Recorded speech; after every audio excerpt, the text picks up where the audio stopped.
আমার দুটো সমস্যা ছিল, একটা পাইলস আর একটা মাথা ঘোরা।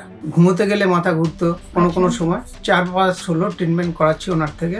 মাথা ঘোরাটা তো আমার কমেছে। আর পাইলসের যেটা সমস্যা ছিল, আমি 80% এখনো সুস্থ।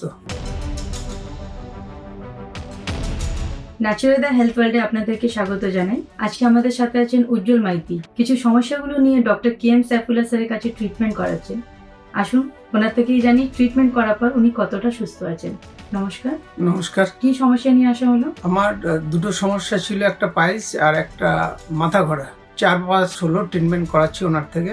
মাথা ঘোরাটা তো আমার কমেছে। আর পাইলসের যেটা সমস্যা ছিল, আমি 80% এখনো সুস্থ। আপনার কি কি কষ্ট হতো একটু বলবেন? কষ্ট বলতে আমি কোনো সিঁড়ি থেকে, যেমন স্টেশনে প্ল্যাটফর্মে যেগুলো হাই লেভেলের সিঁড়ি ছিল, উঠতে গেলে হয়তো কিছু মাথা ঘুরতো রাতে। আচ্ছা। ঘুমোতে গেলে মাথা ঘুরতো কোনো সময়। তো ওটা থেকে আমি একদম ভালো আছি। আচ্ছা, ওটা মানে পুরোপুরি সুস্থ। পাইলসের যেটা ব্লিডিং এর যে ব্যাপারটা ছিল, ওটা আমার 80% রিকভার হয়েছে। ওটাও তাড়াতাড়ি সুস্থ হয়ে যাবেন, মানে কষ্টগুলো আপনার অনেকটাই মিটে যাচ্ছে। অনেকটা মিটেছে। কতদিন ধরে সমস্যা নিয়ে ভুগছেন আপনি? 2 বছরের মতো হয়েছে। আচ্ছা। আর এখানে ট্রিটমেন্ট করার পর এখনই 80% ভালো আছেন। ঈশ্বরের কাছে প্রার্থনা করছি যাতে 80 ভাগটা আপনার 100 ভাগে চেঞ্জ হয়ে যায়। হ্যাঁ, নমস্কার।